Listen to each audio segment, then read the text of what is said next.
de diferente forma, aunque es lo mismo, pero de perspectivas diferentes. Entonces, para que podamos entender por qué en 3 evangelios podemos nosotros poner realmente el contexto del mensaje de Cristo de los últimos tiempos. Vamos a ver ahorita, vamos a leer 2 pasajes, Mateo 24, del 1 al 3, y Lucas 21, del 5 al 7, para comenzar y tener el inicio de esta serie de conferencias que se los garantizo va a estar preciosa. He tratado de así con lupa, con microscopio, examinar los versículos, profundizar lo más que pueda. Hemos dado muchos mensajes del Apocalipsis, de los últimos tiempos, de Daniel. Tenemos la serie de Daniel ahorita en la segunda conferencia, creo que es la 15ª conferencia de todo el libro de Daniel, versículo por versículo, pero nunca había yo compartido en mis 37 años que tengo de compartir la palabra de Dios, nunca había compartido con tantos detalles lo que en esta serie va a estar involucrado. Así que está garantizado, ¿verdad?, que va a ser un estudio hermoso que nos va a dar muchísima luz y nos va a orientar claramente acerca de los últimos tiempos y las señales que debemos ya estar esperando para no confundirnos con tantos falsos profetas, tantos falsos apóstoles, tantos falsos milagros, y la cristiandad está, ¿verdad?, perdida por todos lados. Me acaban de informar que en Europa acaba de haber un congreso donde un personaje del Vaticano fue el orador, un congreso cristiano. Eso se llama el ecumenismo, o sea, la mezcla entre las otras religiones y el cristianismo y las filosofías orientales, la ensalada del chef. Entonces, esto es a donde se dirige la iglesia, es la apostasía y la ramera de Apocalipsis 17. Se diluye completamente la verdad cuando se mezcla con la mentira. Entonces, la verdad de Dios, ¿verdad?, es inalineable. La verdad de Dios tiene una consistencia que no se puede mezclar con nadie. Por eso la Biblia es la verdad. Y solamente en la Biblia podemos encontrar nosotros las respuestas verdaderas a lo que nosotros estamos buscando en la vida. En Mateo 24, versículos del 1 al 3, dice así: cuando Jesús salió del templo y se iba, se acercaron sus discípulos para mostrarle los edificios del templo. Respondiendo él, les dijo: ¿veis todo esto? De cierto les digo que no quedará aquí piedra sobre piedra que no sea derribada. Y estando él sentado en el monte de los olivos, los discípulos se le acercaron aparte diciendo: dinos, ¿cuándo serán estas cosas? ¿Qué señal habrá de tu venida y del fin del mundo? Respondiendo él les dijo: mirad que nadie los engañe. Veamos ahora en Lucas capítulo 21, versículos del 5 al 7, la otra perspectiva de Lucas, de cómo oyó lo que Jesús dijo. Lucas 21, del 5 al 7. Y a unos que hablaban de que el templo estaba adornado de hermosas piedras y ofrendas votivas, dijo: en cuanto a estas cosas que veis, días vendrán en que no quedará piedra sobre piedra, que no sea destruida. Y le preguntaron diciendo: maestro, ¿cuándo será esto? ¿Y qué señal habrá cuando estas cosas estén para suceder? Lo primero que ahorita cualquier estudiante de la Biblia acaba de captar es que son preguntas diferentes. Y vamos a ver que hay 4 preguntas, hay otras en Marcos, pero unas están relacionadas con la destrucción del templo. Esto es muy importante. Vamos a comenzar ya a explicar esto. 2 preguntas están relacionadas con la destrucción del templo y 2 preguntas están relacionadas con las señales antes de que Cristo regrese. Entonces, el Señor Jesucristo estaba en el templo el día antes de su muerte, todo el día, y antes de su arresto. Y los líderes religiosos de Israel en este momento no dejaron un solo minuto en atacarlo, en lanzarle preguntas capciosas. Y aquí ya estaba completamente determinado que los líderes de Israel rechazaron completamente al Mesías. Y al finalizar este día, algo quedó muy claro: Israel rechazaba a Jesucristo como el Mesías. Y después de abandonar el templo, entonces él anuncia lo que acabamos de leer. Ven este templo tan hermoso que adoran todos y estos edificios tan hermosos, yo les digo que van a desaparecer y van a ser destruidos. Ahora, esta catástrofe de la destrucción que Cristo estaba profetizando, ¿cuándo se llevó a cabo? Esta respuesta fue 70 años después de Cristo, cuando Vespasiano, el emperador romano, envía a Tito, su hijo, general romano, y sitian Jerusalén y no dejan piedra sobre piedra. Esta consecuencia de la destrucción del templo era por el orgullo de los judíos, que estaban completamente ensoberbecidos por la belleza arquitectónica de ello y por haber rechazado al autor de la salvación y no la construcción externa que ellos comenzaron a adorar. Veamos entonces estas 4 preguntas, porque los discípulos quedaron desconcertados cuando Cristo dijo: el templo será destruido. ¿Cuándo será la destrucción del templo? Pregunta número 1. Esta la hace Mateo, la hace Marcos y la hace Lucas. La segunda pregunta: ¿cuál será la señal de la destrucción del templo? O sea, primero, ¿cómo será la destrucción del templo o cuándo? Y segundo, ¿hay alguna señal para que sepamos que el templo va a ser destruido? Estas preguntas están relacionadas con el templo, como lo vimos anteriormente. Y la tercera y la cuarta es: ¿cuál será la señal de tu regreso? Esta pregunta la hace Mateo y la hace Marcos. Dinos una señal de cuándo vienes, Jesús. Y la cuarta pregunta: danos una señal de que estamos en los últimos días, de que nos encontramos nosotros ahora en esta generación. Y estas preguntas, como dijimos ya, están divididas en los 2 grupos. Las primeras 2 relacionadas con la destrucción del templo que tuvieron lugar después de la primera venida de Jesucristo hace 2000 años. Entonces, las primeras preguntas fueron relacionadas después de que Cristo murió, y las otras 2 se van a cumplir antes de que Jesucristo regrese. Pero noten ustedes en Mateo 24, antes de que Cristo diga cualquier señal, esto es asombroso, la advertencia que les hace. Antes de contestar las preguntas proféticas, hace una advertencia a Jesucristo. Mateo 24, versículos 4 y 5. Respondiendo Jesús les dijo: miren que nadie los engañe. O sea, él no responde ninguna de las 4 preguntas todavía. Lo primero, antes, esto es importante, de responderles las preguntas, hace una advertencia: miren que nadie los engañe. Porque vendrán muchos en mi nombre diciendo: yo soy el Cristo, y a muchos engañarán.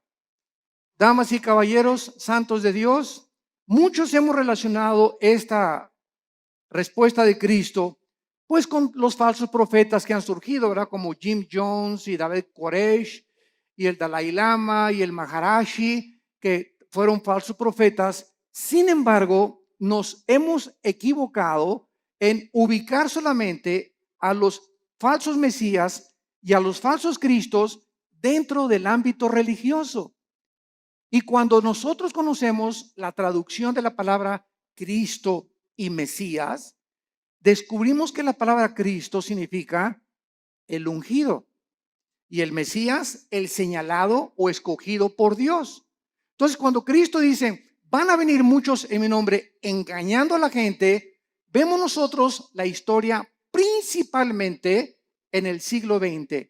Y hagamos un repaso de cuántos hombres en el siglo XX han tratado a través de la política y de la filosofía. Dejemos a un lado la religión. A través de la política y la filosofía han tratado de traer el paraíso al mundo. Han tratado de volver a restablecer un sistema de gobierno o una ideología en la que esa es realmente la solución para los problemas del mundo. Tenemos a Carlos Marx, que quiso traer el paraíso o el éxito a través de la lucha de clases, de que si la proletariado vencía a la burguesía, entonces la sociedad iba a vivir igualitariamente, equitativamente. y se iba a acabar la pobreza y se iban a solucionar los problemas, porque el problema desde la perspectiva de él era traer el paraíso, traer una nación o un sistema o una ideología, que es la ideología marxista-leninista, para solucionar los problemas del mundo. Y hasta ahorita todavía, a pesar de que la historia nos muestra que ha fracasado, ¿verdad? Se sigue buscando, porque el anhelo del hombre es recobrar el Edén. Lo que perdimos en el Edén está vivo dentro del corazón humano. Todos estamos buscando una mejor sociedad, más justicia, paz en el mundo, y tenemos 6,000 años de historia y no hemos visto ningún líder, ningún filósofo, ningún ideólogo, ningún político que haya podido decir: esta es la solución, este es el sistema perfecto, el gobierno perfecto, la filosofía perfecta. Todos han sido intentos ¿de qué cosa? De tratar de un Mesías, que es la persona, yo soy el que voy a traer realmente la solución. Y así encontramos después de Marx, ¿verdad? Estamos Marx a Lenin, tenemos a Hitler, lo mismo, ¿verdad? No, vamos a crear una superraza aria y vamos nosotros a conquistar Europa, y todos tienen esta idea de abarcar territorio, conquistar los conquistadores, Alejandro el Magno, Aníbal, Carlomagno, Napoleón Bonaparte. Es la historia de hombres que han tratado de abarcar territorio y llegar a un punto donde gobiernan al mundo, o que ninguno lo ha podido lograr, para que de esta manera, ellos equivocadamente piensan que nos dan a la humanidad el paraíso que estamos buscando. Y así tenemos, ¿verdad? A Hitler, a Adolfo Hitler, a Nietzsche, el filósofo del ateísmo, que le dijo, cuyas ideas influyeron en el nazismo, en el fascismo y en el comunismo. ¿Quién era Friedrich Nietzsche? Un alemán que murió en el siglo XIX, siglo XX, y él dijo que había un superhombre que se podía crear, y que él estaba influenciado por ciertas filosofías del Medio Oriente para crear a una super raza, donde este superhombre no podía ser humilde, no podía ser manso, no podía ser misericordioso, porque estos eran debilidades, así dijo Nietzsche, del carácter humano.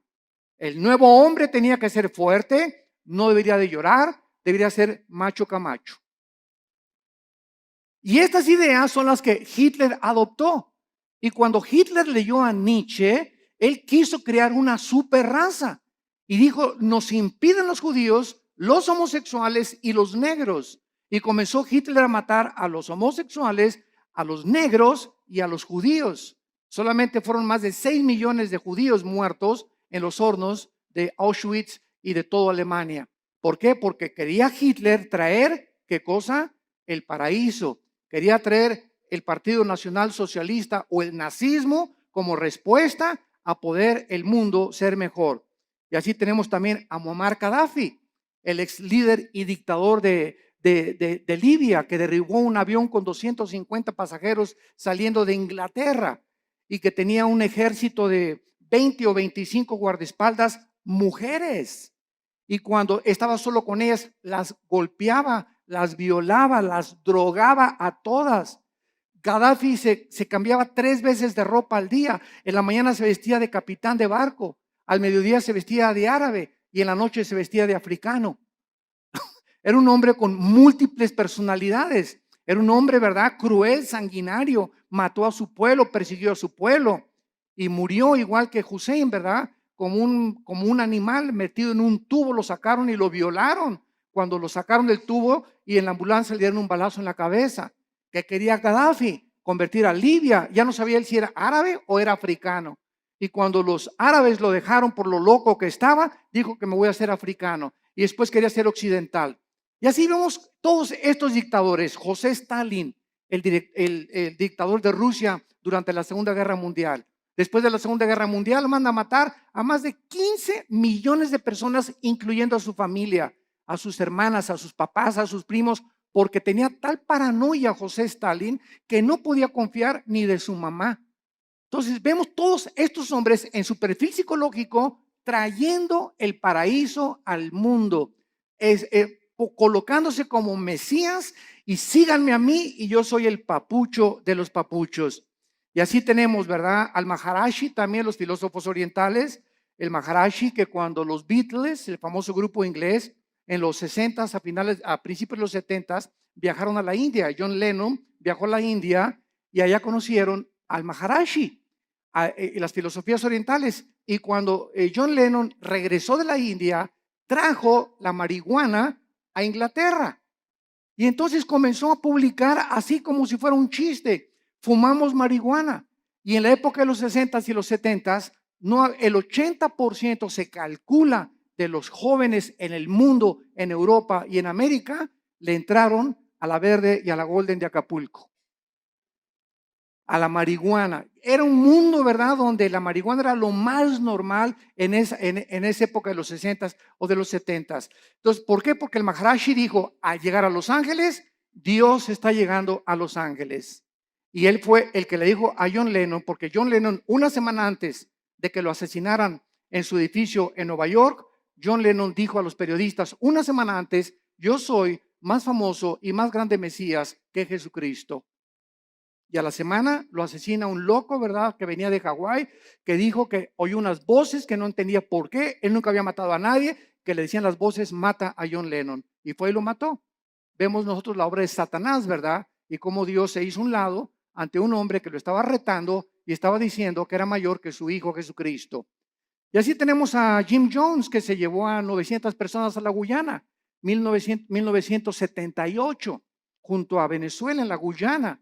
995 personas les da a beber veneno con Kool-Aid, porque les decía que iba a venir la Tercera Guerra Mundial y que era mucho mejor morirse que poder que seguir viviendo, y todos se bebieron el veneno. Llegaron y encontraron a todos boca abajo, ¿verdad? 995 personas que este hombre las engañó y les dijo que él era Dios, que él era un Mesías. Cuando llegaron a la Guyana les dijo a los esposos, sus esposas son mías. ¿Quién, te preguntas, en sus 5 sentidos puede entregarle su esposa a un loco? O para que se le entregues tienes que estar igual de loco o más loco que la persona que te la pide. Entonces vemos que esto es posible en la naturaleza humana, que se llega a un grado donde se pierde completamente la coherencia, la racionalidad, la inteligencia, la lógica, y así encontramos cantidad de líderes que tienen un harén de 4 o 5 muchachas, y las muchachas están convencidas que él es el Mesías, como Charles Manson, el que mató a Sharon Tate, la esposa de Roman Polanski, en Los Ángeles, California, que comenzó Charles Manson a tener un ejército de muchachitas, se dormía con todas, y un día se levantó y dijo, tenemos que matar a una persona. Fueron a la casa de esta famosísima artista china Sharon Tate, la acuchillaron, estaba ahí embarazada, y pusieron puercos con sangre en las paredes. Claro que está ahorita en la cárcel, ¿verdad? Se tatuó aquí la suástica de Hitler, la tiene tatuada Charles Manson, y ¿verdad? Pues está completamente loco. Lo mismo él quería establecer el paraíso con ese grupo de personas. Jim Jones quería establecer el paraíso allá en la Guyana, y todos estos hombres han tratado de decir, nosotros tenemos la solución. Y solo hay un hombre que dijo, yo soy el camino, la verdad y la vida. Un solo hombre ha atrevido a decirse, yo soy el camino, y lo ha demostrado con su vida, con su muerte y con su resurrección. Miren que nadie los engañe, porque vendrán cantidad de personajes políticos en el ambiente artístico, en el ambiente filosófico, en el ambiente religioso, ideológico, que van a traer disque soluciones y nuevas ideas para convencerlos que debemos de seguirlos a ellos. Y a muchos engañarán. Y así podríamos seguir con esta lista interminable de personas que Cristo, antes de contestar, nos advierte: cuidado cuando alguien diga, yo traigo la solución al mundo, o este sistema de gobierno es el adecuado, o esta forma es la adecuada, o el Maharishi, o el Dalai Lama, o el Jim Jones, o el Nietzsche, o filósofos, o Platón, o Sócrates. Cuidado con filosofías, dice Colosenses 2:8, que tienen su origen en los seres humanos. Todos nosotros somos seres humanos nacidos de papá y de mamá, y todos nosotros no venimos del cielo como vino Jesucristo. Él es el único que el Padre envió al mundo. Él venía del Padre, regresó al Padre y el Padre lo envió para mostrarnos que Él era el camino, la verdad y la vida. Y dichosos aquellos que han podido venir a la cruz y encontrar en el Hijo de Dios la respuesta a su problema, no solamente existencial, sino a su problema también de pecado y de la vida eterna. Yo recuerdo que todos estos personajes que les acabo de mencionar, los estudié antes de ser cristiano. Yo era un apasionado de la lectura. Me acuerdo de los 10, 11 años de edad. Dios lo pone en uno, ¿verdad? No me jacto de esto, pero siempre me gustó muchísimo leer desde la primaria. Y me encontraba, la directora me hablaba, ¿qué estás leyendo? Le decía, estoy leyendo las obras de Shakespeare, estoy leyendo Hamlet, estoy leyendo esto, Los tesoros de la juventud. Siempre me gustó mucho leer y a los 12 o 13 años me apasionó todo lo que era la ideología y el marxismo y el leninismo y todas las filosofías orientales y los líderes religiosos y Mahoma y Buda, etcétera, etcétera. Y después de leer todo eso que leí, ¿verdad? Me encontraba a los 24, 25 años de edad completamente confundido, en un problema existencial tremendo. Me traté de quitar la vida más de 2 veces, ya no quería seguir viviendo, no encontraba la respuesta. Me di cuenta que este sistema era una hipocresía, que esto era una hipocresía, que las religiones eran una hipocresía, hasta que encontré a mi hermano Alejandro que me dijo, Armando, quiero presentarte a un hombre. Le dije, ¿quién? Los he estudiado a todos. Y mi hijo se llama Jesús de Nazaret. Le dije, mira, de religión, inmediatamente lo ligué con la religión. No me hables de religión, le dije a mi hermano. Y mi hermano me contestó, Alejandro, que es pastor también, me dijo, no te vengo a presentar ninguna religión, te vengo a presentar un hombre, el único en la historia que ha dicho que es la resurrección de la vida y el único que puede entrar a tu vida porque está resucitado y su tumba está vacía y puede cambiar tu manera de vivir y darte una nueva orientación, un nuevo enfoque, una nueva perspectiva, verdaderamente para que descubras el propósito y la razón de tu vida. Y pues comencé a estudiar la Biblia. Y me acuerdo un día, ¿verdad? En 1974, caí de rodillas a las 5:30 de la mañana y le hablé a mi hermano Alejandro, y ven por mí, llévame con ese misionero que te habló de Cristo. Ya no puedo. Y me acuerdo que en 1974 a las 5:30 de la mañana estaba en la oficina de este misionero bautista norteamericano. Caí de rodillas, él mostraba la Biblia, la paga del pecado y la muerte, la vida eterna es de Jesucristo. Y cuando me comenzó a enseñar así la Biblia, sentí, ¿verdad? Como que saltaban las páginas y al ver así la Biblia, como que las letras se salían y sentí algo que nunca había sentido y sentí una convicción de pecado, de lo sucio que estaba y de lo endemoniado que al Gadareno haber sido Pinocho junto con los que yo traía, que caí de rodillas llorando y le dije, Señor, perdóname. Si tú eres el Cristo y eres la razón por la cual yo nací y realmente tú tienes la respuesta a mi problema existencial, te prometo que te sigo con todo mi corazón. Y en ese momento yo había llegado al final de mi búsqueda. Ya no tenía a nadie a quien buscar. Lo que realmente el vacío que tenía yo, el vacío que han tenido todos esos líderes, el vacío que existe en la gente, es el vacío que solo Jesucristo puede llenar en tu vida y en tu vida y en tu vida. No hay nadie más, ni sigas buscando más, porque vas a seguir una búsqueda completamente vacía y completamente que no te va a satisfacer jamás. Cuando tú llegues a Jesucristo, has llegado al hombre que realmente tiene las respuestas a tu problema de dónde venimos, quiénes somos y a dónde nos dirigimos. Y es maravilloso, ¿verdad? Cuando estudiamos a Jesucristo, que venimos a estudiar una persona que nos da respuestas que trascienden completamente la lógica y la inteligencia humana. Y precisamente como él dijo, mis pensamientos no son vuestros pensamientos, ni mis caminos son vuestros caminos. Al venir a la Biblia, nos estrellamos, chocamos con la mente de Dios, porque no es nuestra mente. Y por eso el hombre natural, como dice 1 Corintios 2, no entiende las cosas de la Biblia. Y llegan por acá y, ay, ¿por qué tanta sangre? ¿Y por qué Dios mandó matar a los cananitas? Y aquí hay una contradicción. Y aquí hay esto. ¿Por qué? Porque en su mente, en su actitud, no están buscando la verdad. Están tratando de encontrar errores que existen en su limitación intelectual.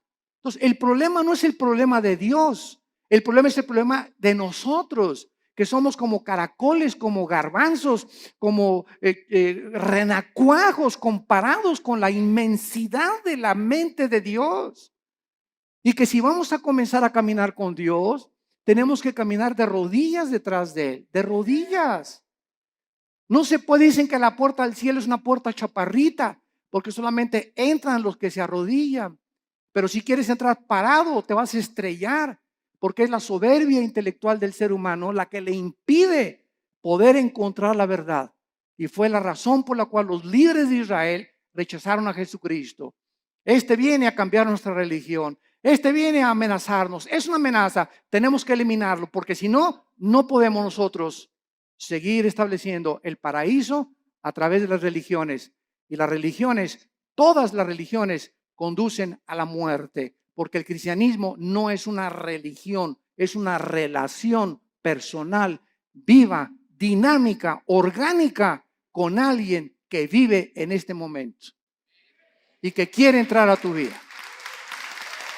Muy bien.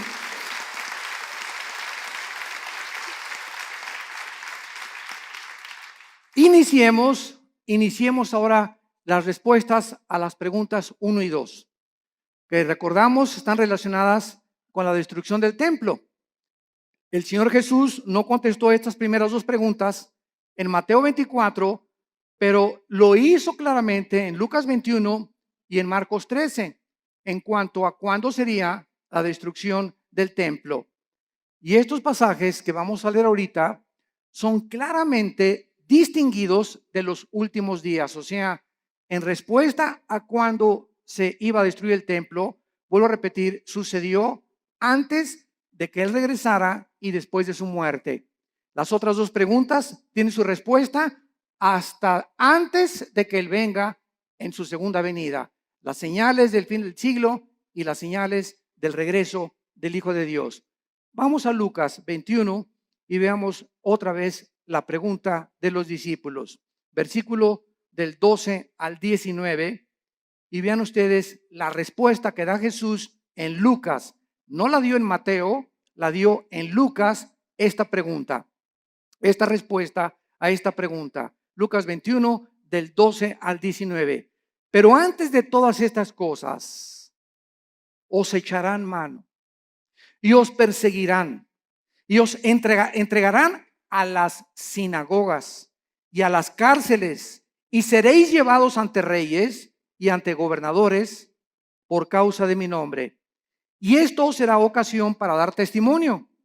Proponer en vuestros corazones no pensar antes cómo habéis de responder en vuestra defensa, porque yo os daré palabra y sabiduría, la cual no podrán resistir ni contradecir todos los que se opongan. Mas seréis entregados aún por vuestros padres y hermanos y parientes y amigos, y matarán a algunos de vosotros. Y seréis aborrecidos por todos por causa de mi nombre, pero ni un cabello de vuestra cabeza perecerá.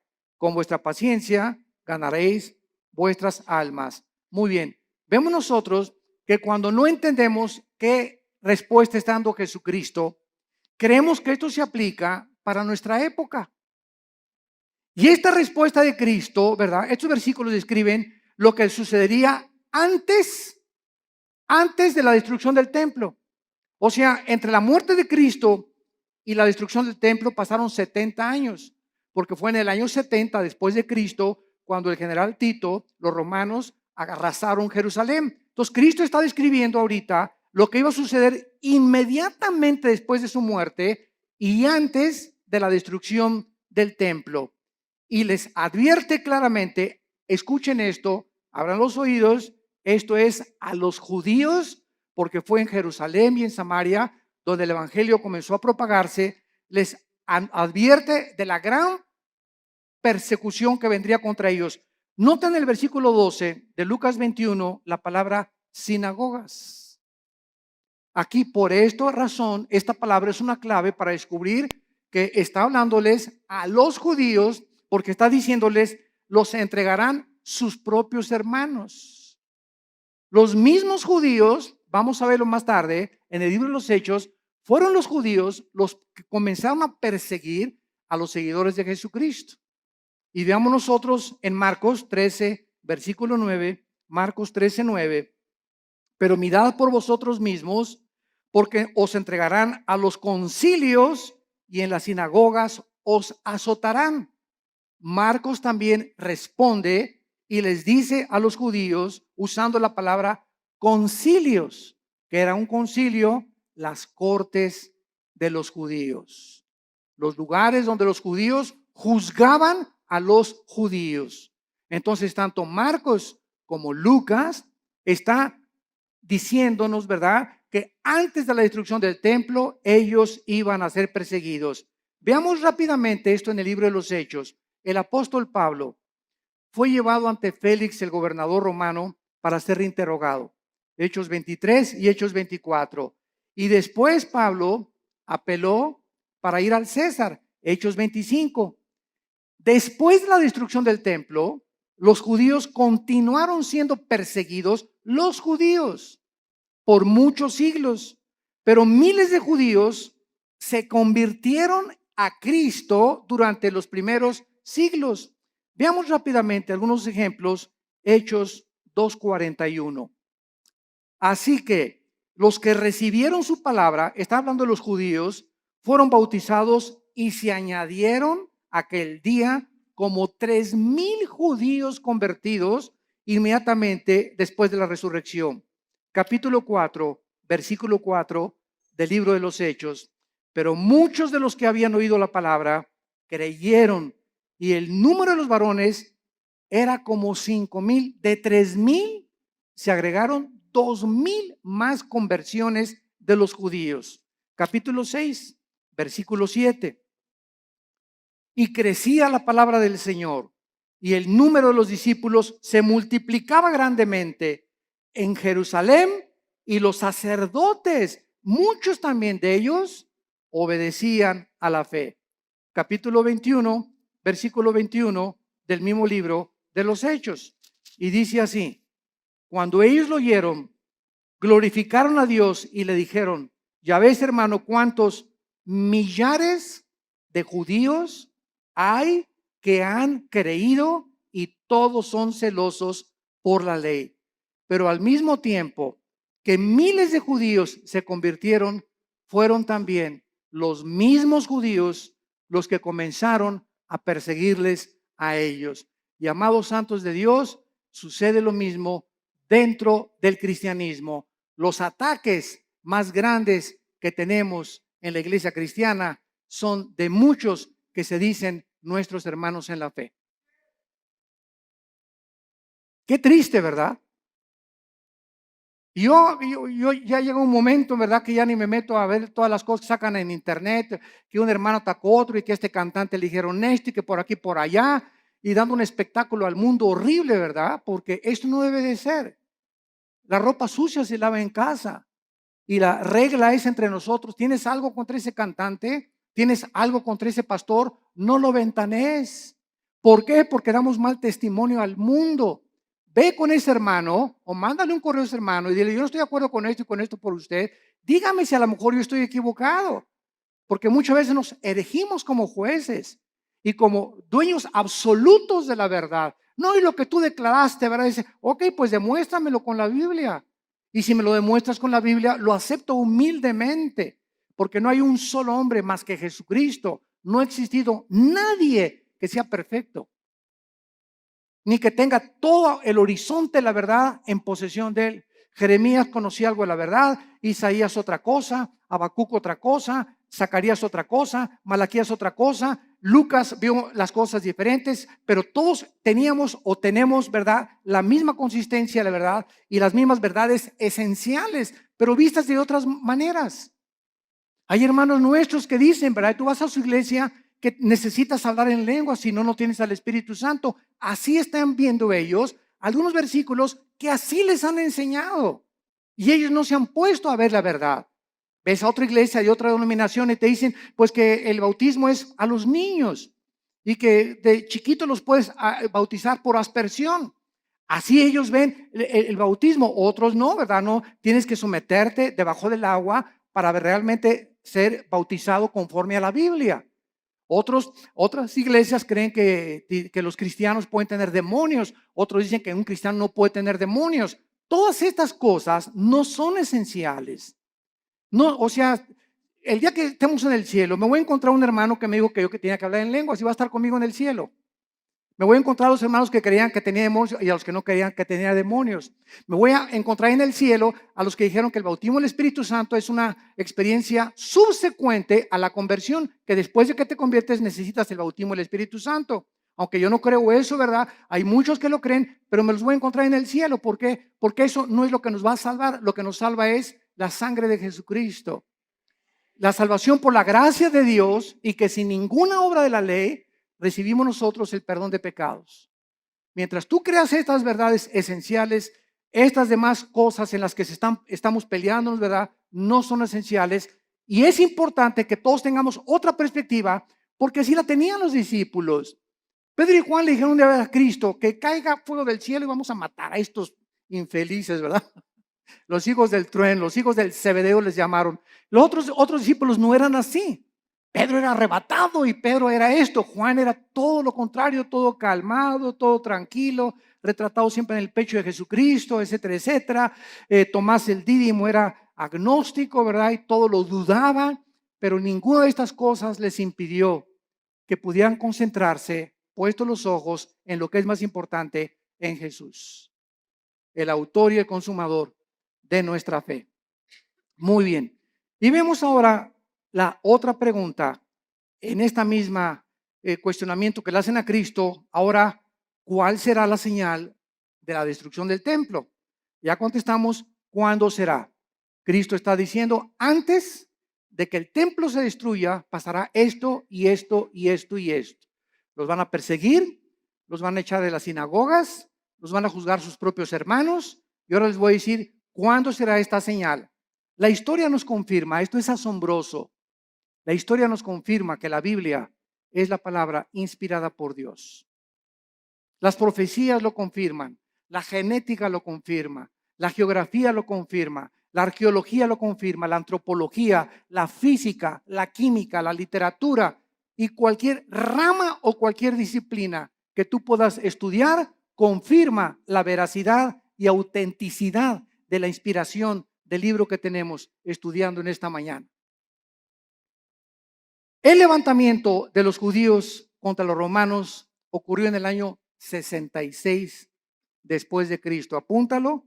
Ahí comenzó cuando los judíos comenzaron a tratar otra vez de liberarse del yugo de Roma. Con la dramática derrota final en la famosa montaña del Masada. No sé cuántos de ustedes han ido a Jerusalén. Los que nos han acompañado en los viajes a Jerusalén, nunca dejamos a un lado Masada. Masada es una como montaña inmensa y nos suben por funicular. Nos suben por funicular y hasta allá arriba de Masada están los baños donde se bañaba Herodes, que tenía vapores y todo. Es como un cráter hasta arriba de la montaña. Y ahí los últimos judíos que fueron alcanzados por los romanos como no podían subir y hacer la guerra, los sitiaron, creo que fueron 4 o 6 meses, según el escritor romano Flavio Josefo y Plinio, que fueron escritores del primer siglo de la época cristiana. Y entonces los romanos los sitiaron y los dejaron morirse de hambre. O sea, pues ya se les acabó la comida, ¿verdad? Y se esperaron hasta que ya no tuviera nada. Entonces los judíos, para que los romanos no subieran y violaran a sus esposas y mataran a sus hijos, se suicidaron. Se cortaron todos, ¿verdad? Con la espada y encontraron a más de 900 judíos ahí muertos. Fueron los últimos judíos que resistieron al imperio romano. El emperador Nerón se suicida en el año 68 después de Cristo y Vespasiano, que era su principal general, ocupa el imperio de Roma. Vespasiano manda a Tito a que rodee Jerusalén y que acaben completamente con todos. Y no hubo ningún cristiano, escuchen esto, ningún cristiano mesiánico. O sea, de aquel tiempo, como ya vimos, había casi más de 5,000 convertidos. ninguno de estos fue muerto en el sitio contra Jerusalén porque creyeron en las palabras de Jesucristo. Les salvaron de la masacre haber obedecido a Jesucristo. Ahora veamos también nosotros, ¿verdad? Que el término en Lucas 21:24, vayamos a Lucas 21:24, hay una profecía que hasta este momento se está cumpliendo. Y el escritor romano Fabio Josefo, como citamos anteriormente, escribió que casi 100,000 judíos fueron tomados como esclavos y vendidos en varios lugares dentro del Imperio Romano. Son los que cuando sitió Jerusalén Tito sobrevivieron y fueron casi 100,000 judíos. Y entonces vino lo que se llama la diáspora, ¿verdad? Los mandaron a todas partes del mundo en los 5 continentes. Y vean la profecía de Cristo, Lucas 21:24. Y caerán a filo de espada. ¿Cuándo se cumplió? En el año 70 después de Cristo. Y serán llevados cautivos a todas las naciones. Se cumplió después del año 70 hasta 1948 que se independizó Israel. Y andas ahí buscando a Nostradamus. ¿Qué dice Nostradamus? Jesús, María y José y el burrito que los acompaña. Cada cosa que Jesucristo profetizó, la historia lo confirma. Y escuchen esto, y Jerusalén, esto es asombroso, será hollada, o sea, pisoteada por los gentiles hasta que los tiempos de los gentiles se cumplan. El tiempo de los gentiles, esto es muy importante para los estudiantes de la Biblia. El tiempo de los gentiles designa un periodo en el cual los imperios no judíos, los imperios mundiales, tendrían el poder o el control de la nación de Israel, y comenzó el tiempo de los gentiles en el año 586 antes de Cristo, cuando el rey Nabucodonosor invade Jerusalén y se lleva al exilio a miles de judíos. Desde el año 586 hasta 1948, para ser exactos, el 14 de mayo, la nación de Israel, después de casi 2000 años de haber sido dispersada por todos los continentes para que se cumplieran las palabras de Jesucristo, ante los ojos expectantes del mundo, se reúne Israel y el 14 de mayo se declara la libre nación soberana independiente de Israel.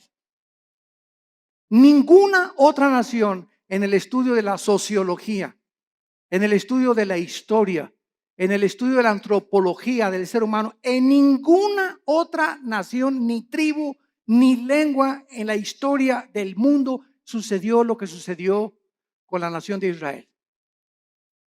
Ahora entendemos nosotros los estudiantes de la Biblia cuando nos preguntan, ¿y por qué Israel? Y ahí viene la envidia. ¿Y por qué este trae este carro? ¿Y por qué este trae esta casa? ¿Y por qué? Y la envidia nos corroe, y la envidia siempre está, ¿por qué no tengo yo lo que esa persona tiene? Y sabemos la respuesta, simplemente porque Dios escogió a Israel para que los ojos del mundo se concentraran en esta nación y pudiéramos ver nosotros, esta generación que ahorita está escuchando estas palabras, que somos la generación le llaman en inglés los baby boomers, los que nacieron del 45 más o menos a nuestros años, o los del 70 o 70, 80, o naciste en los 90, etcétera. Pero tú eres testigo de que en el 48 Israel regresó conforme a profecías de hace 2500 años y las palabras de Cristo hace 2000 años. Entonces, esta es la razón por la cual Dios escogió a Israel, no porque sean más inteligentes, ni simplemente para que se concentraran las profecías de los últimos tiempos, y nosotros, los estudiantes de la Biblia, los que estamos buscando qué tiempo estamos viviendo y en qué generación nos encontramos y cómo debemos de vivir en estos tiempos, ver que Israel es el termómetro de Dios. Israel es el termómetro de Dios. Y todo lo que sucede en Israel físicamente sucede en el mundo espiritual. Y así como Israel está siendo ahorita amenazada, nunca en la historia, desde hace 2000 años, la iglesia se había visto tan amenazada como en el siglo XXI. nueva legislación de los matrimonios gays. La nueva legislación, escuchen, están las Naciones Unidas por declarar que Jerusalén no pertenece a los judíos, la van a declarar. Hace una semana lo dictaminaron la ciudad internacional. Les van a quitar a los judíos Jerusalén. El Papa acaba de reconocer, Francisco acaba de reconocer a Mahmoud Abbas, el líder del grupo terrorista más grande en el Medio Oriente después de ISIS, que es el ángel de la paz. Y que merecen tener un Estado palestino. Entonces, están pasando cosas en el mundo que dicen, no es posible que esto suceda. Y por si fuera poco en México, se nos escapa el Chapo Guzmán. Y todavía para rematarle, ¿verdad? Corren al pobre del Piojo Pérez. Herrera, digo. Están pasando tantas cosas, ¿verdad? Tanto en el ambiente deportivo, cuando el ambiente dices, no es posible, no es posible, no es posible, esto es posible. Y cosas así, ¿verdad? Yo recuerdo en 1960, 70, cuando declararon a Yasser Arafat el Premio Nobel de la Paz.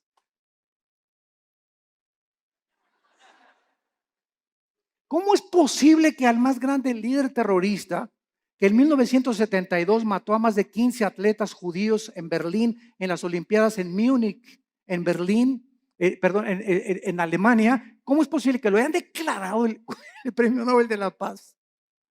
¿Cómo es posible que ayer perdió la América? Es otra cosa, ¿verdad?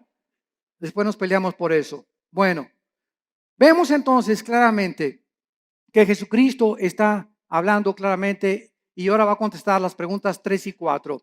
Vamos a Mateo otra vez y vemos nosotros en Mateo que en respuesta a estas preguntas, Cristo comienza a describir varias señales que aparecerán antes de que Él regrese.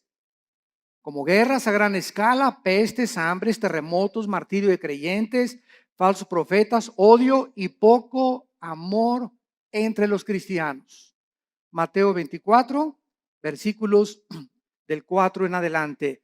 Respondió Cristo, mirad que nadie los engañe. Ya vimos esta advertencia detenidamente, porque vendrán muchos en mi nombre diciendo yo soy el Cristo, oirán de guerras y rumores de guerras. Aquí nos detenemos rápido. Todo esto lo vamos a examinar con muchísimo detalle. Y vamos a ver cuántas guerras ha habido. Porque guerras siempre ha habido. Muy bien, estoy de acuerdo contigo. Pero nunca hasta el siglo XX se formó la primera guerra mundial. 1914-1917. No fue hasta el siglo XX. Y años después, en 1939 al 45, la Segunda Guerra involucra a las naciones del mundo.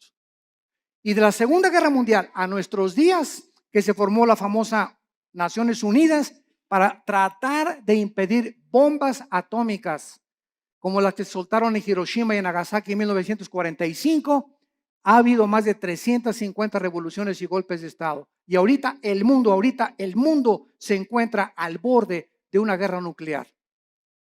Con nuestra tecnología y nuestros estudios científicos y el ateísmo y toda la soberbia del hombre, nos encontramos al borde de nuestra propia autodestrucción. Y si no lee el periódico de ahorita, el Reforma, el de mañana, que ya comenzó la Guerra Fría, Rusia está mandando aviones bombarderos rodear Canadá y Estados Unidos. Estados Unidos mandó hace 2 semanas 235 tanques a Ucrania y a Crimea. Están mandando ahorita F-16 y F-22 también a Europa porque creen que realmente Putin va a tratar de apoderarse de Estonia, de Eslovenia, de Lituania, para poder conquistar todo el sur de Europa y comenzar a expandir su poderío. Y como Putin apoya a Irán, y detrás de ellos está la China y son los 3 principales miembros del Consejo de Seguridad de las Naciones Unidas, el mundo se encuentra ahorita bajo estas 3 naciones.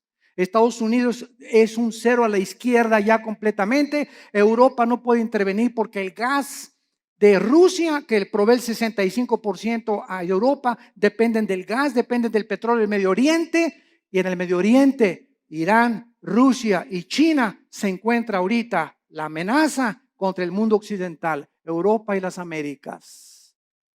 Hay un vacío de liderazgo en el mundo. Una vez que Estados Unidos ha caído, ya no va a haber ninguna nación que defienda a otra. Queda la OTAN, la Organización de Países del Atlántico del Norte, para defender algunas naciones. Las que no están en la OTAN no tienen con qué defenderse. Y está el mundo ahorita hirviendo ante la naturaleza humana, contestando la pregunta en Santiago 4, 1 y 2. ¿De dónde vienen las guerras? Dice Santiago 4, versículo 1 y 2, de las pasiones dentro de nosotros que combaten. ¿De dónde viene tu envidia por tu vecino? ¿De dónde viene tu envidia por los ricos? ¿De dónde viene la envidia o el desprecio de los ricos hacia los pobres? ¿De dónde viene el racismo? ¿De dónde vienen todas esas pasiones dentro de nosotros que son la soberbia, la ambición? Todas esas cosas que son negativas al alma y que te enferman en la mente porque estás viendo distorsionadamente la perspectiva humana. ¿De dónde viene? La Biblia nos da la respuesta: del pecado. De esa fuerza maléfica que está dentro de nosotros y que tiene que ser dominada únicamente por el Espíritu Santo. Y mientras tanto puedes ir a Alcohólicos Anónimos, Neuróticos Anónimos, Marihuanos Anónimos, al psicólogo, al psiquiatra. Puedes hacer todas las panaceas que estés buscando para poder encontrar que le quiten la locura a mi hijo, que cambien la marihuana a mi hija, que mi hija no sea prostituta. Podemos ir a buscar miles de cosas. No hay nada en el mundo más que la sangre de Cristo que cambie el corazón humano. Todo lo demás son panaceas y esfuerzos inútiles de poder transformar al ser humano en un ser altruista, amable, considerado, perdonador, sin envidia, sin ambiciones, sin avaricia. Solo Cristo puede hacer este milagro en el corazón de los seres humanos. Dejamos hasta acá nuestro estudio y te damos las gracias, Señor, por tu palabra.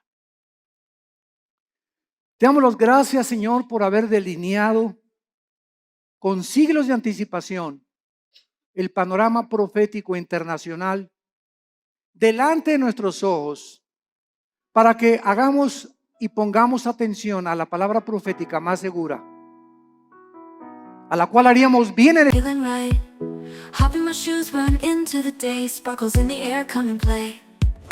Laughing and dancing around we go, hearts are like fireflies aglow, singing our song under the blue sky, holding hands high, you and I. This is my happy dream, like a sweet melody, we're flying so free. This is my happy dream, forever you and me, singing it in harmony. Smiles all around, everywhere we see, jump in the puddles, joy is our key. Rainbow above, colors so bright, we shine in the day and into the night. Friends on my side, can't stop this fun, sharing our secrets till the day is done. Sunsets and starry nights we chase, living our lives in this bright place. In this wonder world we made, every moment never fades, holding tight to what we share, in our dreams without a care. Here's my